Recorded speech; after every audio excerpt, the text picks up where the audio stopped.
السلام عليكم، ازيكم عاملين ايه؟ يا رب تكونوا بخير. النهارده هنعمل وصفة سهلة جدا، الفراخ المقرمشة او الكريسبي بطريقة سهلة وسريعة وهتبقى مضمونة 100%.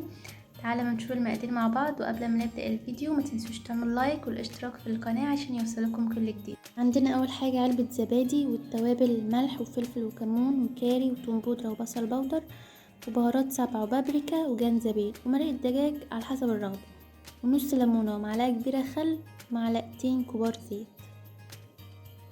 قلبهم كده كويس. اقل حاجة انا احط فيهم الفراخ، اقل حاجة تقعد من 2 ل3 ساعات، انا سبتها يوم كامل.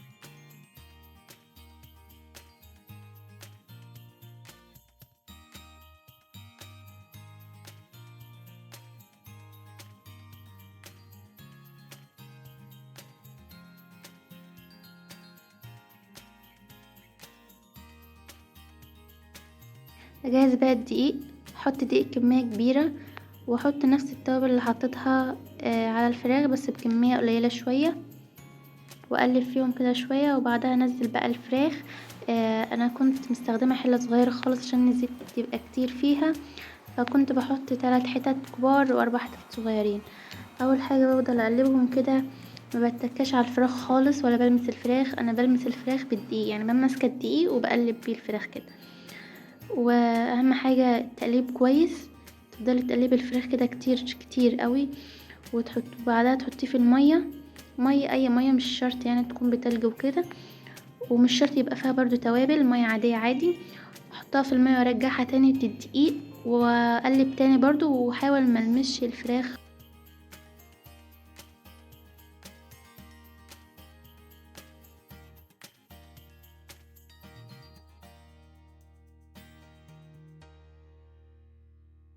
الفراخ بقت عندي جاهزة بعد ما قلبتها شوية حلوين.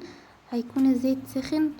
اول حاجة انا هسيبه الزيت على نار عالية، وبعدها احط الفراخ واخلي النار متوسطة، مش واطية قوي ومش عالية قوي، متوسطة.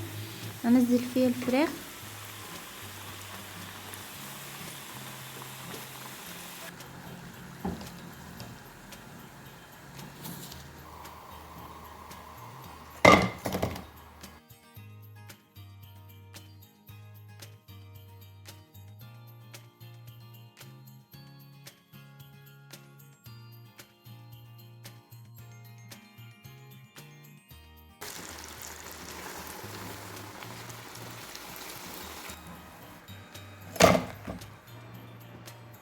عملت الكمية كلها بالشكل ده كده، وكده الفراخ طالعة مقرمشة جدا، مكانش فيها ريحة زفارة وكان طعمها تحفة.